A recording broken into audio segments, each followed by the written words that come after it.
Hello students, आज मैं आपके लिए लेकर आया हूँ एक और वीडियो जिसमें मैं एक डायलॉग टाइप नरेशन को इनडायरेक्ट स्पीच में बदलकर आपको दिखाने वाला हूँ। ये वीडियो भी मैं अपने व्यूवर्स की डिमांड पर ही बना रहा हूँ, तो चलिए जल्दी से देख लेते हैं। समय नहीं ख़राब करते, चूँकि एक्सप्लेन करने में काफ़ी समय जाता है, इसलिए चलिए सीधे शुरू करते हैं। देखिए यहाँ पर दो लोगों के बीच बातचीत हो रही है। पहले हमें गेस करना है कि वे दो लोग कौन हैं, ओके, और फिर इसके बाद हम आगे उसकी शुरुआत करते हैं। देखिए जरा क्या है, Reenu and Somu, here are two guys making a conversation. Okay, यहाँ पर दो गाइज हैं जो आपस में बातें कर रहे हैं। पहले हम गेस करते हैं कि एक्चुअली वो कौन है। ऑलराइट, देखिए जरा, तो रीनू अपने नाम से ही प्रकट है कि ये कोई लेडी है, एंड सोमू अपने नाम से ही प्रकट हो रहा है कि ये कोई जेंट्स है। ओके, सो यहाँ पर एक लेडीज और एक जेंट्स, ओके, यहाँ पर दो लोगों के बीच में बातें हो रही हैं। क्या बातें हो रही हैं जरा वो भी देख लेते हैं। रीनू बोलती हैं, our new servant has a tendency to steal things. Reenu बोल रही हैं कि हमारा जो नया नौकर है उसकी टेंडेंसी है, टेंडेंसी मीन्स प्रवृत्ति, ओके, टू स्टील थिंग्स यानी सामान चुराने की उसकी अपनी प्रवृत्ति है, यानी आदत है। ओके, सोमू जी बोलते हैं, इज एनीथिंग मिसिंग, क्या कोई चीज़ मिस हो रही है घर से, या क्या कोई चीज़ कम हो रही है घर से। मिस करने का मतलब गायब है कोई चीज़। ओके, सो रीनू बोलते हैं, यस हाँ, he has stolen one of our blankets. उन्होंने सीधे ही उस पर एक आरोप लगा दिया और क्या कर दिया कि उसने हमारे ब्लैंकेट्स में से एक ब्लैंकेट उसने चुरा लिया है। ओके, सो सोमू बोलते हैं, विच वन, कौन सा ब्लैंकेट। ओके, सो उस ब्लैंकेट को आइडेंटिफाई करने के लिए यहाँ पर रीनू आंसर देती हैं, इट्स वन, ये वो ब्लैंकेट है जिसे यहाँ पर दैट, जिसे एक रिलेटिव प्रोनाउन है यहाँ पर छुपा हुआ है, वी टुक फ्रॉम, जो हम लाए थे फ्रॉम होटल पाम बीच, जो हम होटल पाम बीच से लेकर के आए थे। सो माय डियर स्टूडेंट्स, यहाँ पर आप देख रहे हैं कि दो लोगों के बीच में बातचीत हो रही है। सो यहाँ पर ये रीनू और सोमू सबसे ज़्यादा क्या लगते हैं, आपस में इनका क्या रिश्ता लगता है, ये आपको गेस करना है। अगर आप ये गेस करते हैं कि रीनू एंड सोमू दोनों वाइफ एंड हस्बैंड हो सकते हैं, क्योंकि इस तरह की जो टॉकिंग है वो आप घर के वाइफ एंड हस्बैंड ही करते हैं। बट डोंट वरी, ऐसा ज़रूरी नहीं कि वाइफ एंड हस्बैंड ही करें, जी हाँ, ब्रदर एंड सिस्टर भी कर सकते हैं। Okay, but on really spoken terms, when you speak all those sentences, you know very well, when you report these sentences, तो आप जानते हैं कि ये सेंटेंसेस किसके किसके बीच में बोले गए हैं, and even you know the relations between those persons who are talking, and if you are absolutely sure that these two are husband and wife, okay, then you can start with husband and wife, all right. So and if you are not sure, और अगर आप sure नहीं है कि ये कौन है, तो फिर आपको इस तरीके से सिंपल सीधे एग्जाम में आप अगर बैठे हैं तो आपको कोई भी रिस्क लेने की ज़रूरत नहीं है, कुछ भी इधर उधर की चीज़ें आपको रखने की ज़रूरत नहीं है। But while speaking English, when you are on speaking terms, you know very well who are these guys talking, okay, ये कौन से guys हैं और बातें कर रहे हैं, तो आप जानते हैं कि ये हस्बैंड हैं, वाइफ हैं, या ब्रदर एंड सिस्टर हैं, या कोई और है। ओके, लेकिन आपको जब आप एग्ज़ाम में जब आप लिखते हो तो आपको इसके लिए कोई ज़रूरत नहीं होती है। हम यहाँ पर एज्यूम कर लेते हैं कि ये रीनू एक औरत है, हम कुछ नहीं, इसके बारे में कुछ शो नहीं करना चाहते कि ये हस्बैंड है या वाइफ है। ओके, ठीक है, सो ये है सी, आप देख रहे हैं, और सोमू के लिए हम ही का इस्तेमाल करेंगे। तो पहली बार जब हम रिपोर्ट करेंगे क्लास को, तो हम सीधे सीधे देखिए क्या क्या लिखते हैं, रीनू। ओके, रीनू। अब आगे देखते हैं कि ये सेंटेंस एक सीधा सीधा सा असर्टिव सेंटेंस है, तो उसके लिए रीनू टोल्ड, टोल्ड लगा दिया, असर्टिव सेंटेंस है, टोल्ड लगाते हैं, और सोमू, ओके, सोमू। ऑलराइट, अगर आप कंफर्म्ड हैं कि ये सोमू वास्तव में उनके हस्बैंड है, तो आप ऐसा भी कह सकते हैं, Reenu told her husband Somu. Alright, ऐसे भी कह सकते हैं। चलिए आगे बढ़ते हैं, और यहाँ से ये रिपोर्टेड स्पीच है, शुरू हो रही है, उसके लिए हमने कंजंक्शन लगा दिया दैट। क्यों लगा दिया? क्योंकि आपको ये पता है कि ये एक असर्टिव सेंटेंस है। ओके, दैट लगाया। अब यहाँ पर आवर, ये फर्स्ट पर्सन का प्रोनाउन है, रीनू से बदलेगा, थर्ड पर्सन है, रीनू क्या है, सी, लेकिन आवर एक्चुअली प्लूरल नंबर में होता है, बहुवचन में होता है, इसलिए हमें इस सी को दे में चेंज कर लेना होगा, अर्थात बहुवचन का प्रोनाउन ही वहाँ पर ले जाएंगे, प्लूरल नंबर का प्रोनाउन ही ले जाएंगे। अब देखते हैं कि अवर वी का पजेसिव केस है, इसलिए दे से चेंज करेंगे तो दे का पजेसिव केस वहाँ पर आएगा। ओके, सो दैट, और यहाँ पर पजेसिव केस दे का होता है their. Their servant, their servant has, had change कर देंगे, टेंस चेंज कर देंगे। ओके, हैड आप जानते हैं अ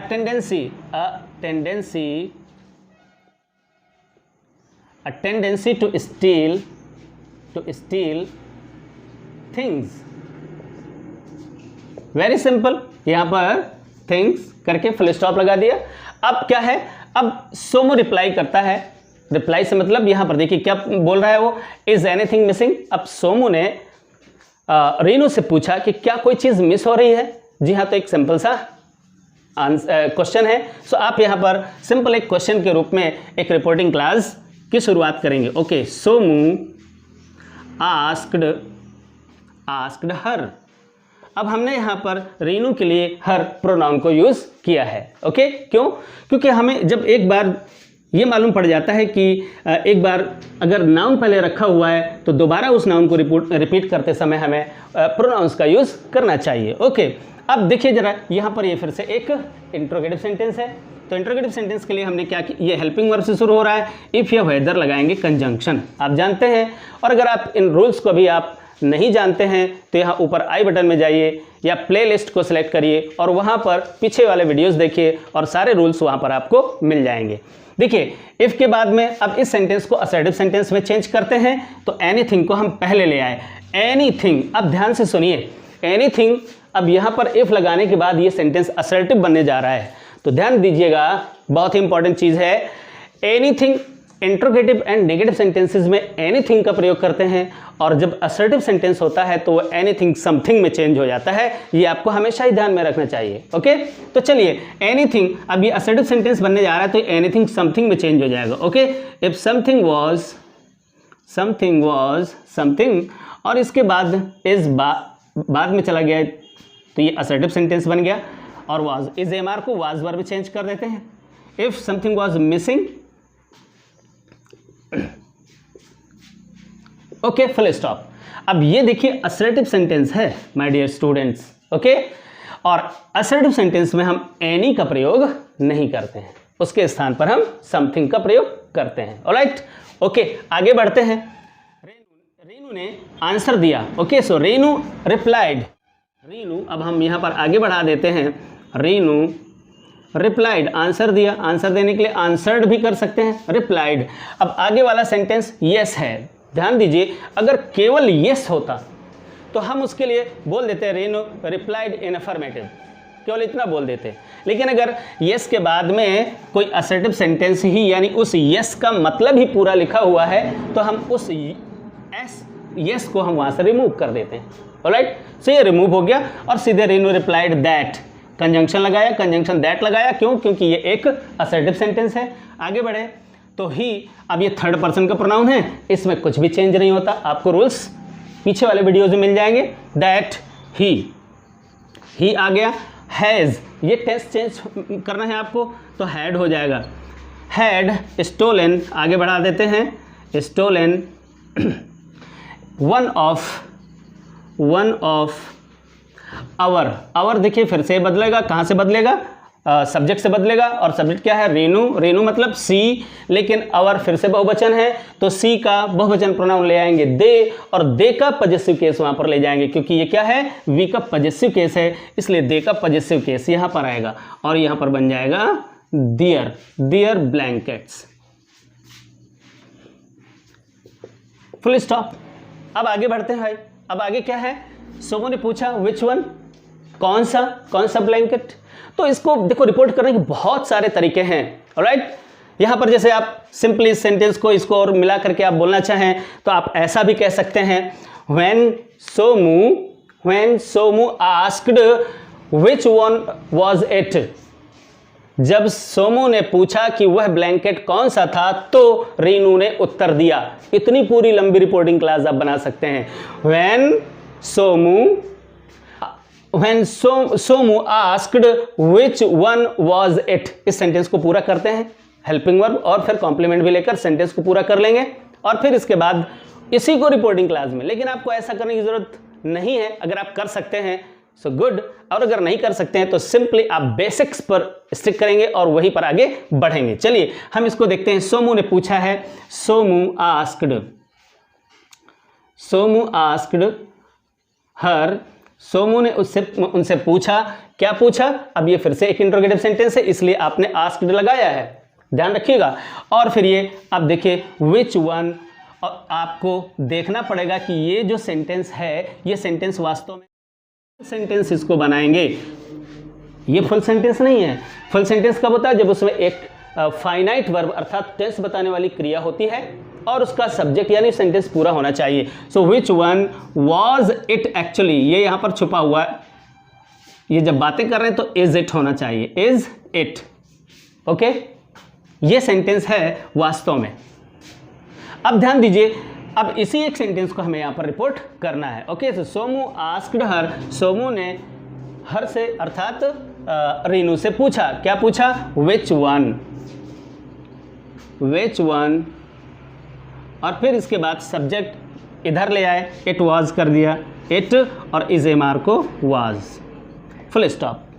अब आप एक नई रिपोर्टिंग क्लास फिर से बनाएंगे, चूंकि यहां पर रीनू सोमू को आंसर दे रही है कि वो कौन सा ब्लैंकेट था जो वह सर्वेंट ले गया है। ओके, सो यहां पर रीनू ने किस तरीके से, सो रीनू रिप्लाई आप कर सकते हैं, ओके, या टोल्ड भी कर सकते हैं। ओके, सो रीनू टोल्ड हिम, अब आप यहां पर हिम बताएंगे, किसको? सोमू के लिए। ओके, आप यहां पर रीनू के स्थान पर सी का प्रयोग कर सकते हैं। ध्यान दीजिए, यहां पर मैं आपको, जहां आप अच्छे तरह से देखिए, एक बार आप रीनू और सोमू का यूज कर चुके हैं, अब आगे कन्वर्सेशन में जहां कहीं भी ये लोग आए आपको उनका नाम लिखने की जरूरत नहीं है, आप उनके लिए प्रोनाउंस का यूज करेंगे।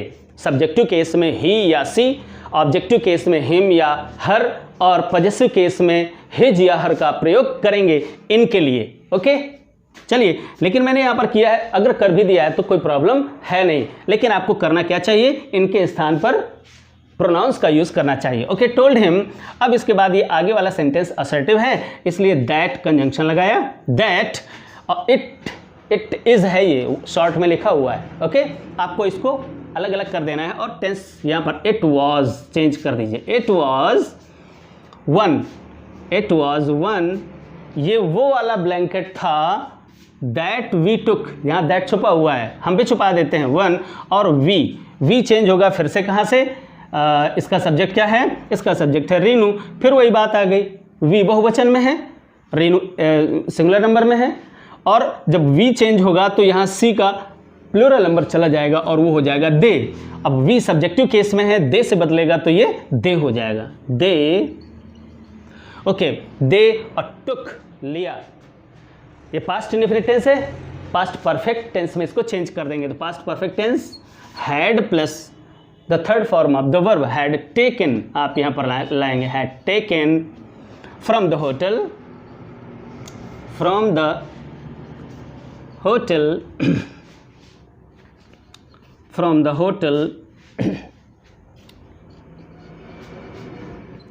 होटल पाम बीच, तो इस तरह से आपने देखा कि इस एग्जाम्पल को भी हमने इस तरह से चेंज करके देख लिया। नाउ आपको अंत में फिर से मैं जाते जाते आपको ये बता देना चाहता हूँ कि जब कभी भी आप किसी भी डायलॉग टाइप नरेशन को इनडायरेक्ट स्पीच में चेंज करें तो आपको अपने माइंड में स्ट्रेस नहीं लेना है, बिल्कुल भी आपको टेंशन में नहीं आना है कि इसको हम कैसे करेंगे। इनफैक्ट आप अच्छे से सेंटेंस को पढ़िए, फिर देखिए कि वहाँ पर कौन कौन से लोग बातें कर रहे हैं, उन बातों के पीछे फीलिंग्स कौन सी हैं, ये आप गेस करने का थोड़ा सा ट्राई करिए कि उनके पीछे फीलिंग्स क्या हैं, और उन फीलिंग्स को आप अपनी तरफ से जितने अच्छे सेंटेंसेस में आप कहना चाहते हैं उतने अच्छे सेंटेंसेस में आप कह लीजिए। ओके, लेकिन जो भी आपको बात कहनी है, इनफैक्ट आपको रिपोर्टिंग क्लास में कहनी है, जो भी आपको फीलिंग प्रकट करनी है या जो भी सेंस आपको प्रकट करना है वो रिपोर्टिंग क्लास में आपको प्रकट करना है। ओके, अब आगे जब रिपोर्टेड स्पीच जब स्टार्ट हो जाती है तो हमें कोशिश करनी चाहिए कि रिपोर्टेड स्पीच को हम सेट जो रूल्स हैं उन्हीं रूल्स के अकॉर्डिंग आगे बढ़ाएं।